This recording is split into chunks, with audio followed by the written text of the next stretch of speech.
Welcome to the Guided Hacking Show. I'm your host, Hussein Mohsin, a longtime content creator at GuidedHacking.com. Today, we'll be interviewing Zachary Canann, the developer of the CS420 game hacking course, a Squalr memory editor, and Squally, a fun game to learn hacking. Let's jump right in.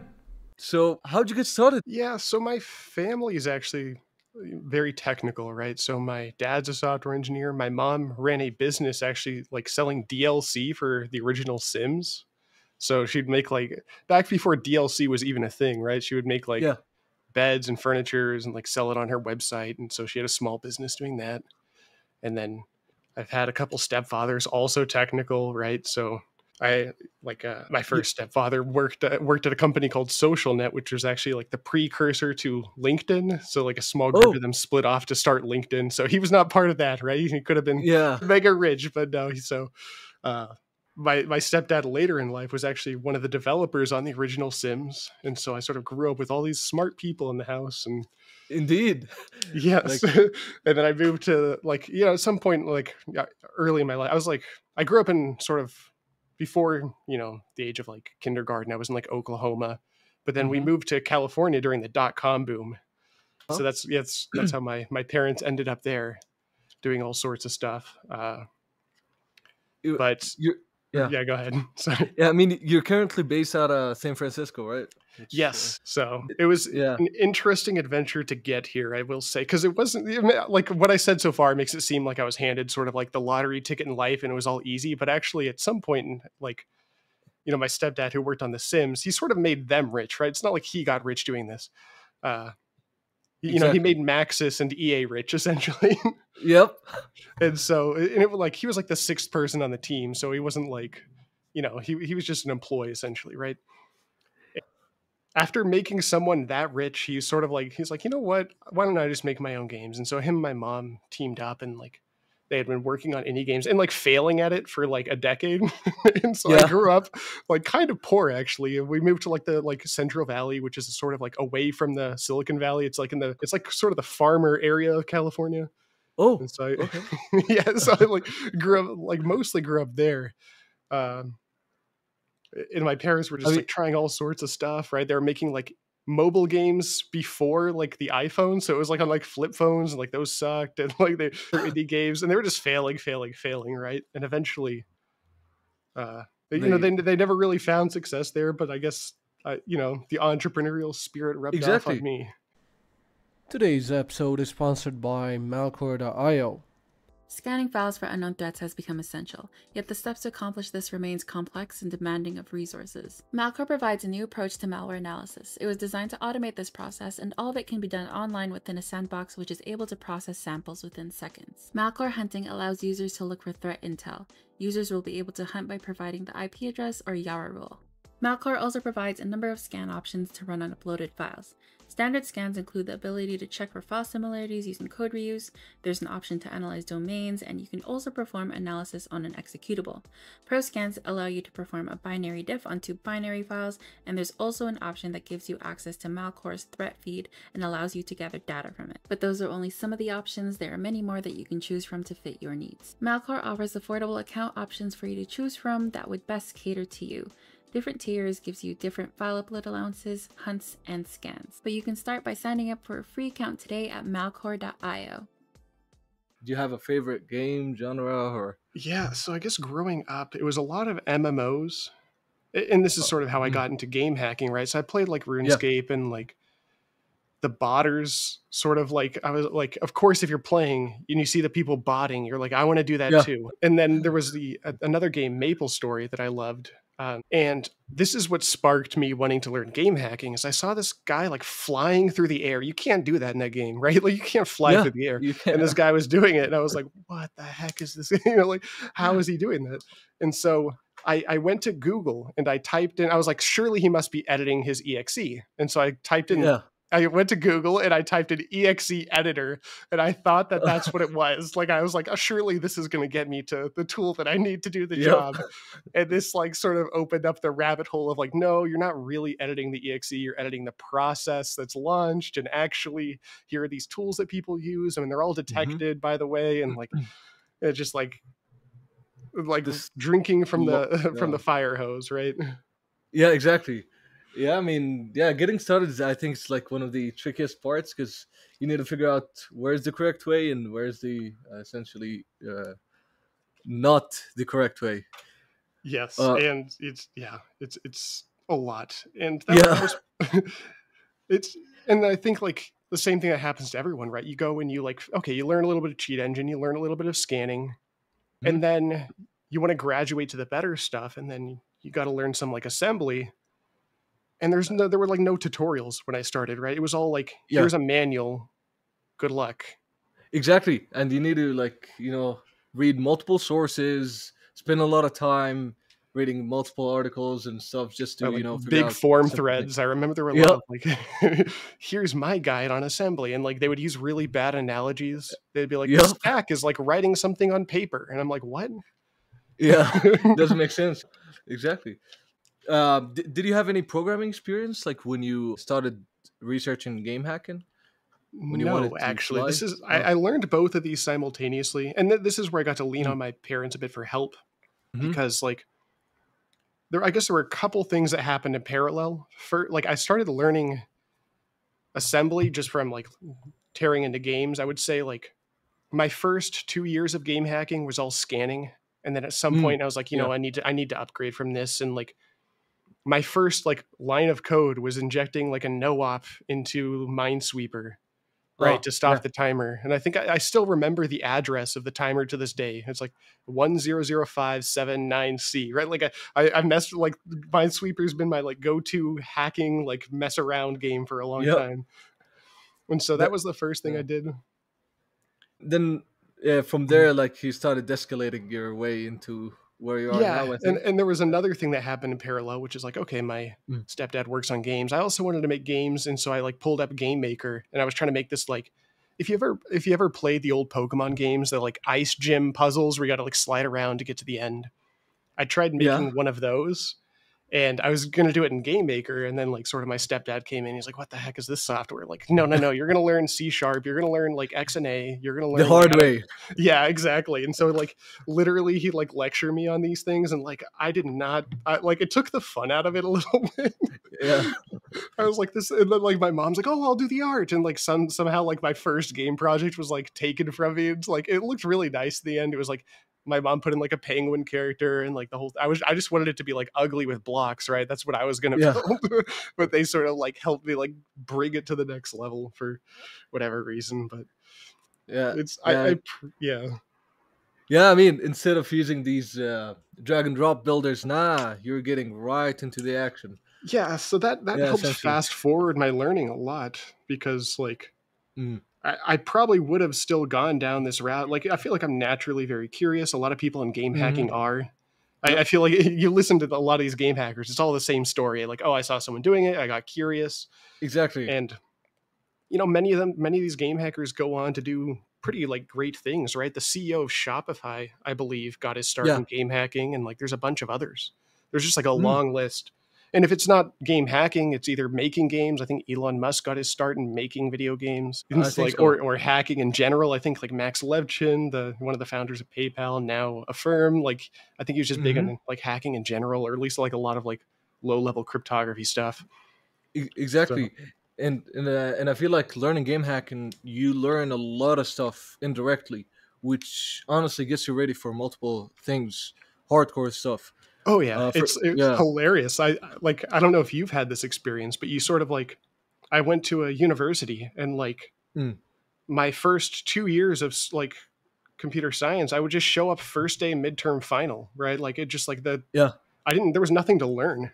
And Yeah. finally when Exactly. it got to the upper divs, I had to try a little bit because it was like, okay, here's like something you never thought about, which is like Yep. let's go learn about like the intrinsics of like the network stack and like compilers and all this. And I was like, okay, fine, parallel computing. And so there was some Yeah. stuff to learn finally there, but it was like kind of a breeze for a while.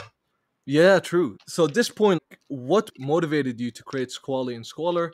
And essentially, what is Squally and Squalor? Yeah, so okay, I'll start with Squalor because that's what Yeah. I got started on. Squalor is basically a cheat engine like clone written in C sharp, and it started off as like an undetected version because like cheat engines detected by everything. and I'd been working on it, and like I started on it when I was in was I in middle school or high school? I want to say high school. So this would be around, let's see, Uh, 2012 for me. I guess when I'm like 16, I think I started developing Squally or something like that. Something like that. It went through like 3 rewrites because it was like one of the first big coding projects I took on.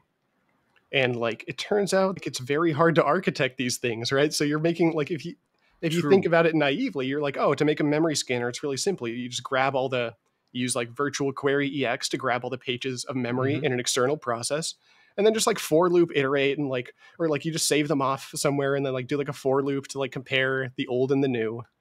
And then like the problem is like this gets really complex really fast. In fact, I'm actually amazed at Cheat Engine because if you look at the source code, like go to Cheat Engine GitHub and like just search for memscan.pass because it's written in like Pascal. It's like 7,000 lines, maybe larger. And like Whoa. it's like Yeah. really poorly written. Like actually, if you do some like testing, you'll find that like Squalr actually retains a lot of scan results that like Cheat Engine accidentally loses, right? It's like very janky. I'm surprised it works, but it is like the best out there still. I never quite passed it up because I haven't put enough time into it, but either way, so that was my start with Squalr. Is like I just like part of it was like I felt like I was kind of cheating. I was like I'm using Cheat Engine, but I don't really get what's happening. Yeah, exactly.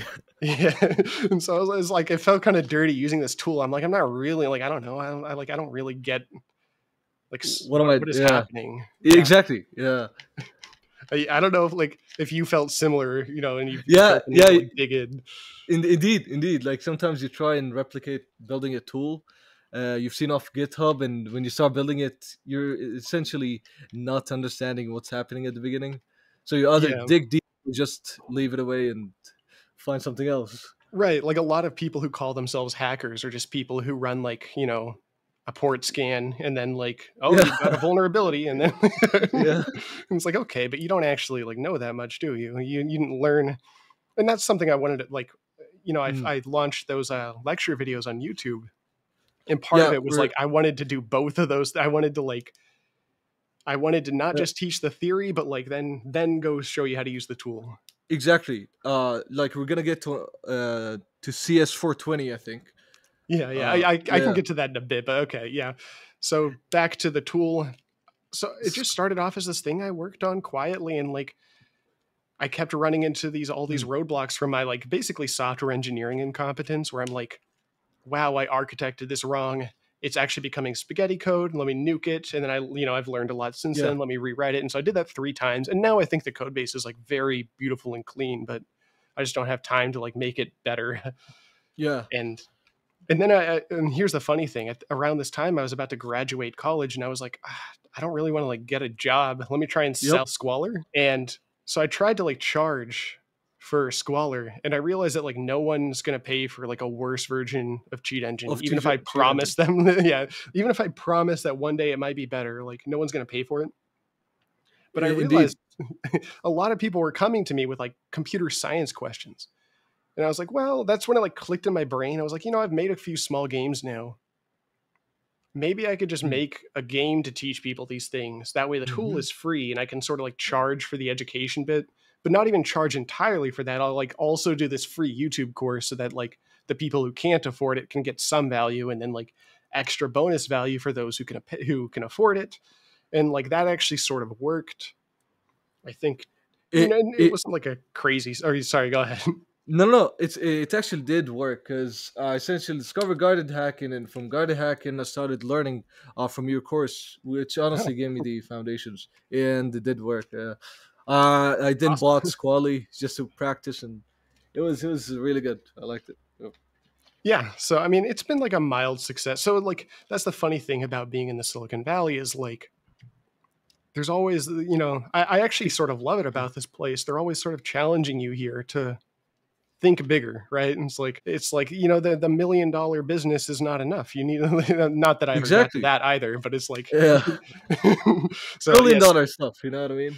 So just in fact, I'm fine sharing Squally's numbers. The game has done about almost Mm. $100,000 in sales, but it sounds like a lot until you realize that, like, okay, the cost of living in San Francisco, I actually quit my job for 2 years to work on it. Steam Mm. takes 30%, the government takes 20%. So I really only pocket Oh, 50K over 2 years. And 25K a year in San Francisco is like not that great. And so you like sort of like do the math and you're like, okay, 100K is like not impressive. And like, yeah, or like it is, but it isn't, you know? indeed. So like, how do you design Squally, or like, how do you lay out the blueprint for it? So we can So talk yeah, about it a little. I sort of just, there wasn't like a very good blueprint going in. Mm-hmm. I originally thought it was going to be like a series of mini games, but then I eventually just sort of gravitated towards this like let's have a 1v1 continuous game, because I think I came up with this Mm. combat mechanic of like stopping time, and I was like, this actually sort of works for JRPG combat because like it's not fast paced, right? Mm-hmm. It's like, because it's turn based, Yeah. or like I guess I stole the combat from this game called Child of Light, which has a similar timeline thing. And I found that with like the time stopping element to like edit the code, that flow worked really well, and so I wanted to keep going down that path. Although I kept Hexus, there were a few other mini games that got Mm. scrapped that I like tried and didn't quite work. Like there was this like one mini game where it's like, I'll have to like send it or post it somewhere because it's sort of lost in time. But Yeah. it's like you'd play as this, like it's like an isometric grid, and you would roll around, and the board was represented like memory addresses, and you can like roll onto a tile that would like, Oh, it would be like jump EAX, and whatever tile EAX was set to, you would like fly there. And like it was a really cool looking game, but the problem is like you could just trial and error to beat it, and like the game, exactly. yeah, it's just like it's very Uh, hard to make these sorts of things that are actually educational. yeah, true. Like, what I liked about Squally is that like the essentially the user interface and the user experience were really simple to follow along, Yeah. uh, And which same with really hooks you up. Hexus. Oh, yep. And I don't know if, yeah, so the mini game, and like for those who don't know, there's a card mini game in Squally where Mm. you literally have to like think about binary decimal and hexadecimal to like outplay your Yep. opponent. It's basically a derivation of the game Gwent from The Witcher, and I modified Hmm. it heavily to like, and it's like you actually have to understand binary operations in order to like outplay your opponent. And like that game works like perfectly well. That's like the the example of a mini game well Hmm. done, right? Like that one I Yep. deeply enjoy. But I had to scrap a couple mini games to get there, so Yeah. You gotta compromise sometimes.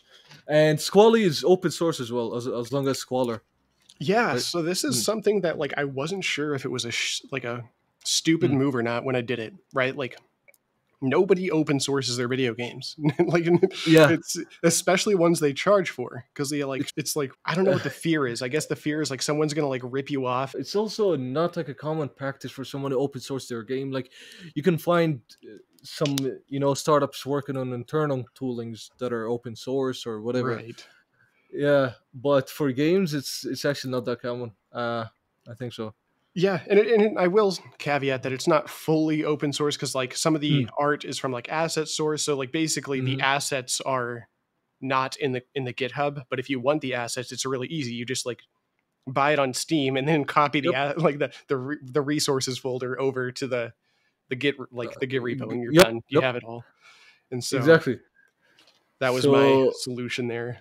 yeah, so essentially you could learn game hacking and practice your game skills for free at this point. Yeah, Uh, I mean, yeah, it's like not that much effort, I think, to yeah, compile this thing from source or whatever, right? And like indeed. see how Indeed. it works. And there's some clever tricks there. Like one thing I was really proud of in Squally was the fact that Mm. when you freeze time to like modify the assembly, and I'm sure you've seen this and you know this, the assembly, it's not like an emulator, it's not like whatever, it's like you're actually like the game Yeah. hacking tools are in the game itself, and so you're actually Yep. just hacking the game, and Exactly. Which it's like is really cool equivalent to to what you would be doing in Cheat Engine. So the skills are real. Yeah. Yeah. Definitely. I agree. Wait. So speaking of like game hacking and skills, like what projects do you think can contribute to your game hacking journey? Uh, like, for example, I think your previous game development experience helped shape your journey, like to build something like Squally and Squalor, I think. So, what side projects can contribute to learning game hacking? Yeah, so I sort of come from the school of thought, which Mm. is like you don't Hmm. don't start with like some Mickey Mouse silly project. Just build the thing you want to build, and Yep. just like literally like Learn aim for along the the way. head, right? Go for it. Yep. And so the games I had made before Squally was like I made this platform. Here's the funny thing: the brain in Squally was Yeah. actually Yeah. from another game that I had been working on, which I'd like done the art myself. It was like I could share this with you or something at some point. But there's like an MS Yeah. Paint version of Squally that I made, and it's like Oh. horrendous. It's like it's so bad looking. It's like comically bad. And but I made this like little platformer where you play as this brain Moves that like around. goes Yeah. around and like fights dinosaurs, and like there's like these little raptors running around, and it was just like this funny little like platformer. It never got released. It was just something I wanted to work on. So that was like one precursor project. But for the most part, my projects have been sort of like serious. Like I'm Mm. going to build a new cheat engine. I'm going like Squally. When I started Squally, I Yeah. actually didn't know C++. I had been learning C sharp up until that point. Squaller's written in C sharp. I like Mm. vaguely knew some C++ from college classes, but I Uh, didn't know any. And I was like, you know what? I want to do this self-modifying code thing. And in order to do that, I need C++. So I was like, I guess I'm learning C++. And then you just yeah. like go in head first or whatever, jump into the Indeed. deep end. And so, like, what was the most fun game you've reversed? Oh And man. yeah, and did LLMs change your reverse engineering process Interesting. generally? Okay. So two question there. Most fun one I reversed was probably it's this Maple Story clone. I forget what it's called. It's like it's just some other 2D side scroller. It might have been Mm. like Wonder King, a Korean only MMO. Mm. I believe that's what it was. I think I had to like steal a Korean social security number off of Google to like even play because they don't let you play games without one. And so I Yeah. like Googled for like lists of social security and I just tried them all off of the internet. So it's not like I like stole it from anyone. It was just like somebody like just like Googled and found Yeah. one that worked and pasted it in. And then Indeed. like until it let me register an account. And then but like I found that it was like very easy to break this game, and so I wrote this like vacuum hack, which for those who don't Mm. know, in like 2D side scroller games, vacuum hack is when like everything on the map comes to like in front of you, and you get to like hit all the enemies on the map at Oh, once, and it's like really cool to it is watch. Yeah, and indeed. so I wrote one of those, and I was very proud of that one. As far as like single player games go, Skyrim, I did a lot of work in. I made this like Mm. DirectX like injected thing that overlays like the lockpick angle, so you could actually like pick the locks perfectly. I don't really do a lot of online multiplayer stuff these days. So like when I Mm. mentioned the online multiplayer stuff, this was like me as a kid, right? Like I don't Yeah. really touch that much anymore. But Did LLMs like help? For example, you want to reverse a game right now. mm. What's the first thing you do? So I don't go as deep as most people, right? Because Mm. like I don't like the rat race of like, oh, I make this fancy exploit, it gets patched, and now I got to go like. Yeah. So like I actually don't go too deep on my hacks these days. So my process tends to be very simple, like memory scan, write maybe small assembly patches, and then I don't really need LLMs for that. I will say I Mm. do use them in. There's another hobby of mine, which is like okay, so Uh. I guess I can caveat this. There's technically a thing I do, which is game hacking, which is like reverse Mm. engineering games for Hmm. speedrunning purposes. So I'm trying to Hmm. find exploits in them, not hacks. So it's like I need to Yeah. understand the code, but it's the same skill set as hacking. Indeed. And Indeed. so Essentially this you similar. can use LLMs for, where you plug in like you take like the Gidra decompilation, and it's kind of like Mm. hard to read, and then you throw that into like GPT, and you're like, hey, this is Do the that for me. decomped code. Can you help me like sort out what these variables are? Yep. And it will help you there. And it's not great, but it's better than nothing. Indeed. It'll Indeed. get there. GPT-6 is going to be amazing. Yeah. Whatever, or like however many versions it It's gonna takes. be AGI. Yeah. Yeah. So Um. that's one way I use it. Yeah. That's actually really cool. We're gonna get into more aspects of the LLMs. So, like, where do you see the game hacking industry headed? Yeah. So Basically, Mm. basically what you're going to probably have is like bots that are equivalent to self-driving cars that are entirely optical. Yep. And then you don't actually need to read memory. You don't need to do any of this stuff. It's like literally all the tech in self-driving cars. You just have your like run that through your World of Warcraft character or something, and then like have it play the game for you. It's completely undetectable because like now you're just operating at the pixel level, and like things are going to get wild once this tech, like, you know, I don't know how many years out. I'm always really bad at predicting these things, and like I'm always surprised at how fast they move. I think there will be like some new attack vectors. Our understanding of game hacking is going to change a little bit, especially if, for example, LLMs and AI and all that is heavily adopted in modern games. I don't Yeah. know. Although I will circle back and say that I do agree that like binary analysis is going to Yep. obviously get improved. Like it's not like these other things will go away, but like I guess you're right. There are just going to be new attack vectors, and so that's what I'm focusing on. But like binary analysis is going to be amazing, right? I know that like obviously like this is the type of task an LLM can do well. This is literally language, right? It's like you're just taking machine language and you're trying to translate it up into Yep. human language. It's the only problem here is that like I presume that GPT and the likes have not been trained on like decomp. It's like we're actually probably missing like sufficient training data here, but like once that's there, like I'm really excited for the impact in speed running. Like again, the speed running is one of my hobbies, not as a speed runner, but as someone who finds glitches and like watches people use them.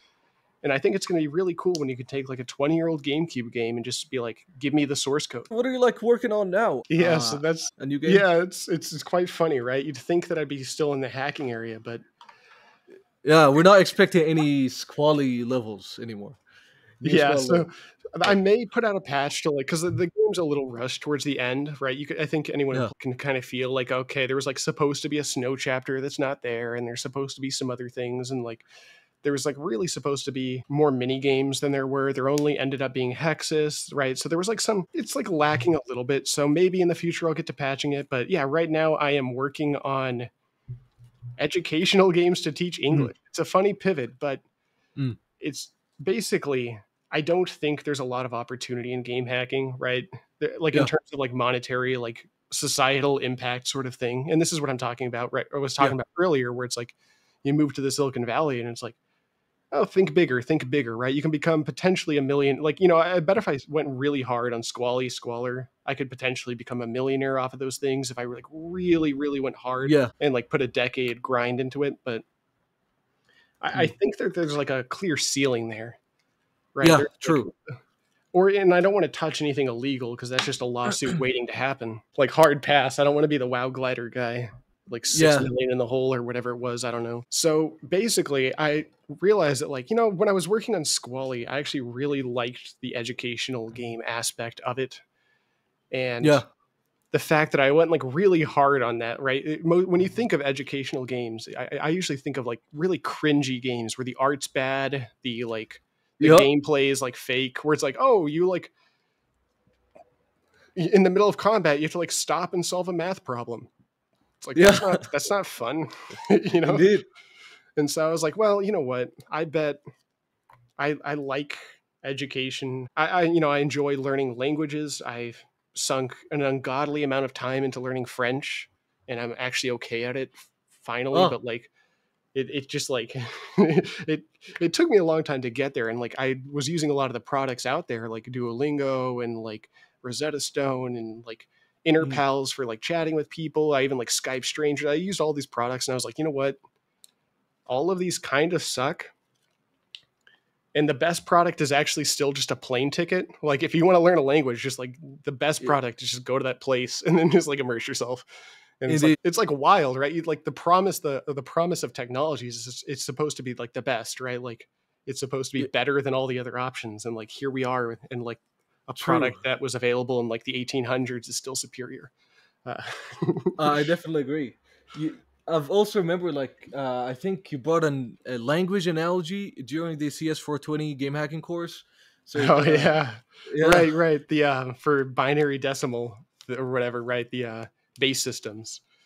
Yeah, I think so. I was talking about the like I remember that. So the analogy I brought up was that like in ancient Papua New Guinea, right? You could like they had base systems in this like, you know, peasant Yeah. island or whatever, right? And like Mm.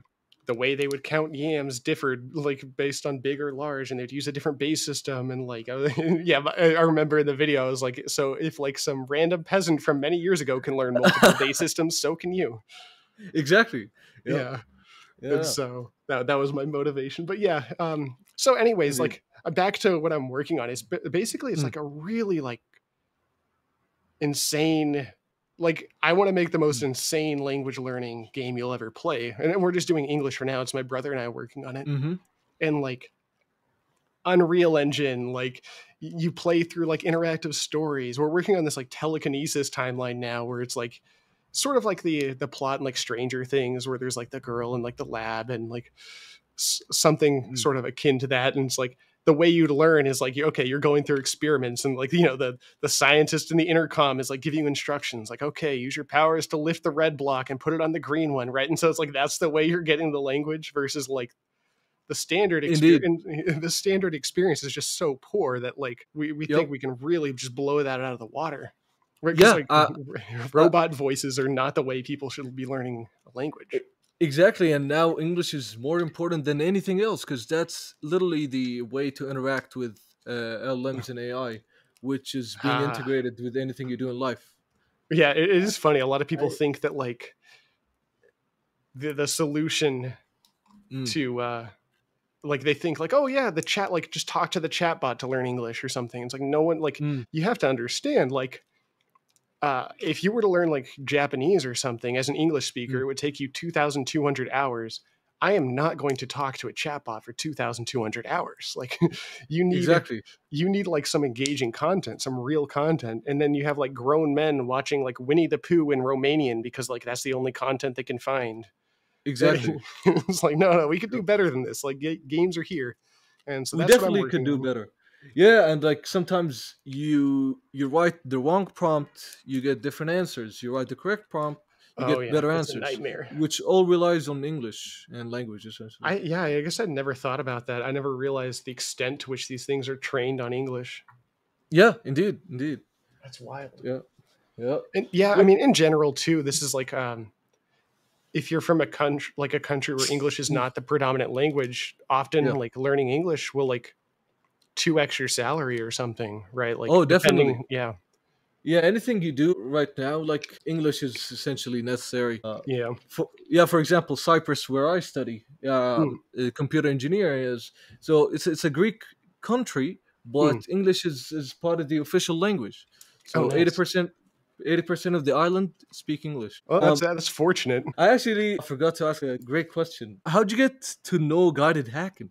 Or like GuidedHacking rake? Oh man, it's actually very hard to think of a time when I didn't, because like I had some like post back on the site back when like Fleep was running it.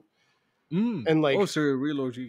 Yeah, I guess. It was like I think I don't even know if I'd interacted with Fleep much or not, but like I'd been like, if there was a game hacking forum out there, I was a part of it. Like all of them, like like you're pretty engaged in the community. Yeah, at least I was back then, right? Like even the kind of janky ones, the ones with all like the evil people, I was in all of them, right? But the ones I preferred were obviously like to some degree cheat engine forums, but I found guided hacking to be sort of the higher quality of all of them. Indeed, that's its differentiator, I think. Yeah, because it's like there were like the multiplayer focused ones, and those just sort of brought the worst people out. And then there was some I was in that was like WoW private server hacking forums, and those were really fun. Actually, okay, there's a hack that I'm very proud of that I forgot to mention. It only worked on World of Warcraft private servers, so that like it was a bug in the server code that because they have to reverse engineer the servers and write them from scratch themselves. They weren't doing validation on like the character models. When you create your character, you send like a packet to the server, and so like I, busted out. What it was like WinSock packet editor back before like Wireshark was like the predominant tool. I think so. It was like that old ass software. Otherwise, I busted that out and I started like inspecting the packets. Nothing's encrypted, so you just sort of like mess with the raw. You can modify it. Yeah, and like that was kind of nice. And like there was one I was proud of, which was like the model of your character was being sent to the server. And so I just started putting in like wrong values, and like it changed. Like I was able to play as a giraffe. It like glitched out my character and made me a giraffe. So I was like a giraffe mage. But like you know, like you mouse over my character, it still says whatever my actual like, race was. It was like dwarf or whatever, right? But like, or like, yeah, whatever it was. But like, and then I was like, oh, this is too good, so I released it, and so like everyone was doing it, and so like half of the server was turned like into a zoo or something. Yeah, exactly. Like there were a ton of animals. There were zebras, giraffes, and then like. Yeah, they ended up patching it very quickly, and all the private servers sort of followed suit. And like, that was like a fun. Yeah, like one of the reasons I got into that stuff was just insane stuff like this. It's so much fun. Indeed, it's actually very fun and motivating. You also get rewarded quicker than anything else while doing game hacking. That's what I generally noticed. Which helps you to keep moving forward. Start wrapping things up right here. If someone wants to build the next Squally, the next Squalr, what is your advice? Like, what's your philosophy? Man, it's always tricky, right? Because if they literally want to build the next like cheat engine type tool specifically, then like honestly, I'd recommend Rust as like the starting language. I think that if I were to do it again, I'd do it in Rust. Because it's like sort of type safe, you know, better than C++ in that sense. I don't actually know much about it, so maybe I'm sort of like, I could be sort of hallucinating here, but it seems like, you know, it avoids some of the pitfalls of C#, which is like sometimes it'll like hold on to memory for too long, and like it's fast, but like you're still like a garbage collected language, and it's kind of weird in that sense. But like otherwise, I mean, if you're trying to do like Squally or something like that, my advice would probably be like not to. It's like the best advice is like if you're like it's like, you know, the next Elon Musk isn't going to be building rockets. The next Bill Gates is not going to be building an operating system. The next Steve Jobs is not going to be making an iPhone, right? So you sort of you have to carve your own path in some sense. Exactly. In fact, like my advice is sort of to like really think about whether game hacking is a career or a hobby. So I see all these people go into like InfoSec, and the problem is like InfoSec is like not a very lucrative career. I love the InfoSec people, but like you're paid to protect something. And the problem with that is that no one can see whether or not that's working. So no one cares unless something goes wrong, in which case all eyes are on you if something goes wrong. So there's not a lot of upside unless you're going to like start an InfoSec company. There's not a lot of upside. Yeah.